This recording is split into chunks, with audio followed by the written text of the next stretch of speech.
मेरे सहयोगी विशाल प्रताप सिंह इस वक्त हमारे साथ सीधे जुड़ गए हैं। विशाल, पहले आदेश मुजफ्फरनगर तक था, लेकिन आज इस आदेश का दायरा पूरे यूपी तक बढ़ा दिया गया है। तमाम तरह की राजनीतिक बयानबाजी हो रही है, लेकिन सीएम कार्यालय की तरफ से जब यह आदेश दिया गया तो क्या रीजनिंग बताई जा रही है, ताकि राजनीतिक मैसेज से पहले शुद्ध मैसेज क्या है वो जरा हम समझ पाए तो।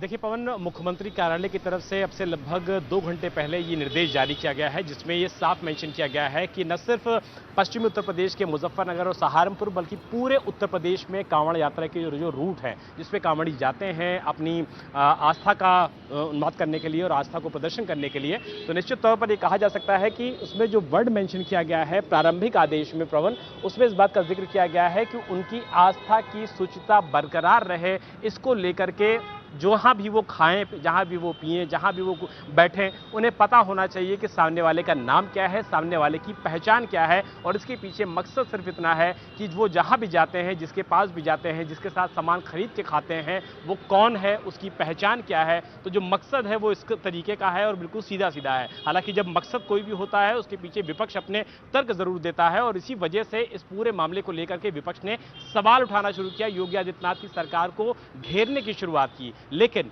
योगी आदित्यनाथ ने एक कदम आगे बढ़ते हुए, जो आदेश लग रहा था कि शायद मुजफ्फरनगर और सहारनपुर तक सीमित रह जाएगा, पश्चिम उत्तर प्रदेश तक सीमित रह जाएगा, योगी आदित्यनाथ ने उस आदेश को पूरे उत्तर प्रदेश में लागू कर दिया और यह मेंशन कर दिया कि जहां भी पूरे कांवड़ यात्रा के रूट होंगे वहां पर नाम और जो पहचान है उसको तो मेंशन करना ही होगा। साथ ही हलाल प्रोडक्ट को किसी भी तरीके से किसी भी दुकान पर एक्सेप्ट नहीं किया जाएगा, यानी कि जो हलाल प्रोडक्ट्स उत्तर प्रदेश सरकार बैन कर चुकी है उसका सर्टिफिकेशन को, उस सर्टिफिकेशन को अगर कांवड़ यात्रा के रूट पर या फिर कांवड़ यात्रा के रूट से अलग पूरे उत्तर प्रदेश में कहीं भी इस्तेमाल किया जाता है तो सरकार काफी सख्त है, सरकार इस पर फैसले करेगी। पवन, इस समय हम लखनऊ अयोध्या के हाईवे पर मौजूद हैं और ये वही हाईवे है जहां से कांवड़ी जब निकलते हैं तो यहां से भी होकर के जाते हैं। मैं इस रूट पर आपको दिखाना चाहूंगा कि किस तरीके की व्यवस्था है। आप देखिए कि जो तमाम दुकानें हैं जिसमें आप फल जूस पीते हैं, फल खरीदते हैं, इसके अलावा बादाम शेक और काजू शेक पीते हैं। फिलहाल इस तरीके का आदेश जो है वो उत्तर प्रदेश के लिए आज ही लागू हुआ है, तो फिलहाल यहाँ पर कोई नाम या पहचान फिलहाल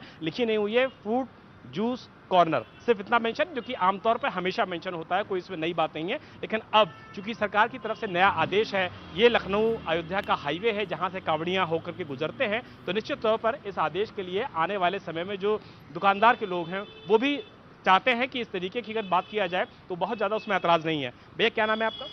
मोहम्मद शफीक। शफीक भाई, जो आदेश सरकार की तरफ से किया गया है कि भाई नाम लिखना चाहिए, पहचान लिखना चाहिए, इसमें कोई दिक्कत तो नहीं है? कोई दिक्कत नहीं। अच्छा आदेश है भाई, सब लोग जाने कि हम मोहम्मद शफीक से बात कर रहे हैं या किससे बात कर रहे हैं, इसमें कोई ऐतराज़ नहीं होना चाहिए। नहीं नहीं नहीं, सरकार का आदेश ठीक है? ठीक है, जो सरकार कर रही है सब सही है। सब सही लगता है। और आप लोग जल्दी कोशिश करेंगे कि नाम और पहचान यहाँ पे लिख लें?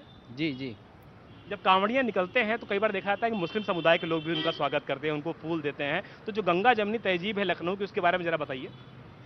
तहजीब तो यहाँ की अच्छी है वैसे, जैसे यहाँ से और भी कंट्री में जाते हैं तो इतनी जितनी लखनऊ के अंदर अपनी तहजीब है इतनी और कंट्री में थोड़ा वो कम है, लेकिन अपने लखनऊ के अंदर तहजीब अच्छी है। तहजीब ठीक है। और विशाल, जिस तरह से बता रहे हैं कि अभी आदेश आया है, जमीन पर इस आदेश को उतरने में वक्त लगेगा।